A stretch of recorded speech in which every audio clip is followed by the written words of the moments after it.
And these are the people that are slowly like a virus spreading inside those big masjids all across the country. Those big ones, there used to be a little house, a little basement, and then it becomes really big. When it becomes really big, these are the people that come in.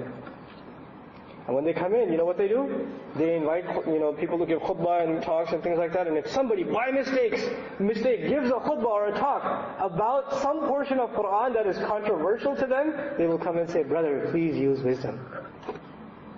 Like Qur'an, some parts of Qur'an are wisdom and other parts of it are not wisdom. Right? Please use wisdom. Let's talk about the mercy of Allah. Let's talk about the inclusiveness of Islam. Let's talk about the flowery, pretty stuff. But anything in Islam that somebody might not want to hear, don't talk about it. Shh. Wisdom. It was all out of context. That's the easy way out. It's all out of context. So the first thing was attacking. The second thing is deliberately hiding some portions of the book. And deliberately presenting a skewed vision of what the deen really is. A twisted version. A version that only represents some parts of Allah's book.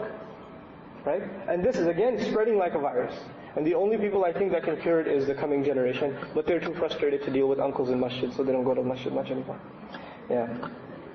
Isn't it true? Yeah.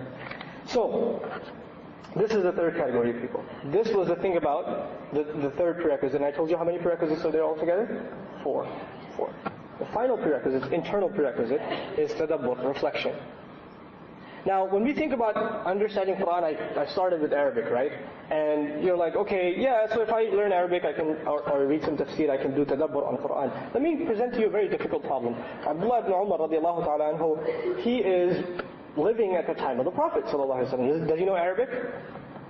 Yeah, I'm pretty sure he does. Does he know Arabic better than any of us? Sure, even better than the scholars that came after him, right? Because he's in the time of the Prophet ﷺ. Does he know the context of revelation? Sure he does, he lived it. Right? He may even be around when the ayah was coming down.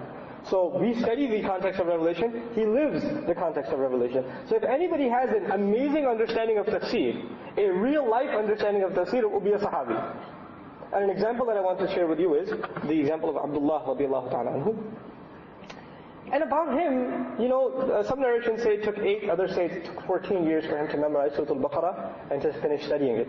And when he did, he slaughtered an animal and he had a whole party. Right?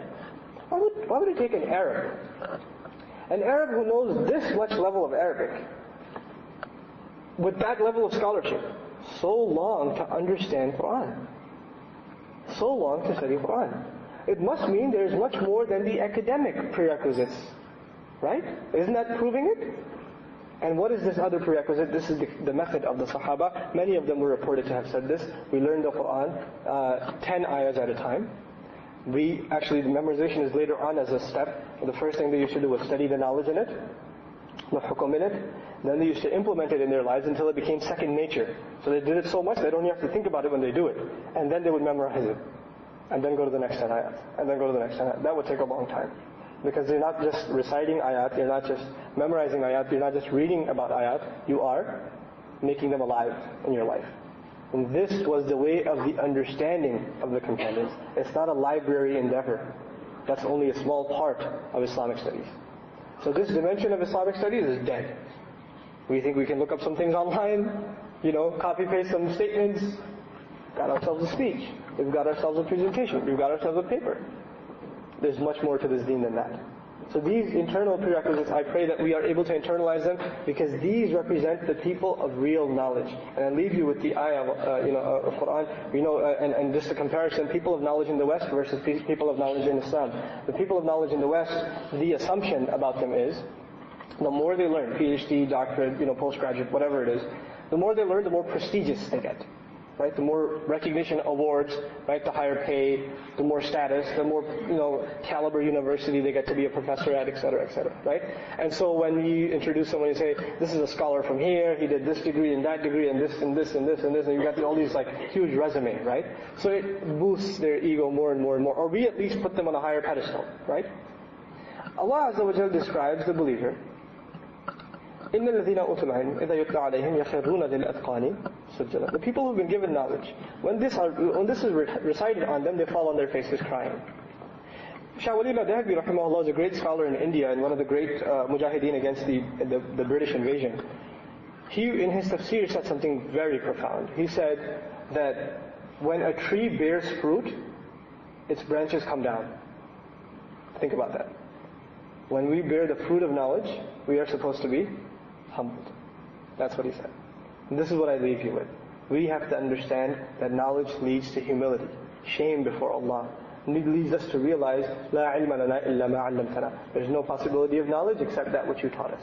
That attitude does not internalize, you are actually not learning. You're becoming more ignorant. You're becoming more ignorant. You're learning in the way of the disbeliever, not in the way of the believer. May Allah Azza wa Jal give us the correct understanding of the acquisition of knowledge. May Allah Azza wa Jal make us an ummah of knowledge, one that internalizes it and lives according to it, and is able to spread the light of it to the rest of the world. Barakallahu li wa lakum. Assalamu alaikum.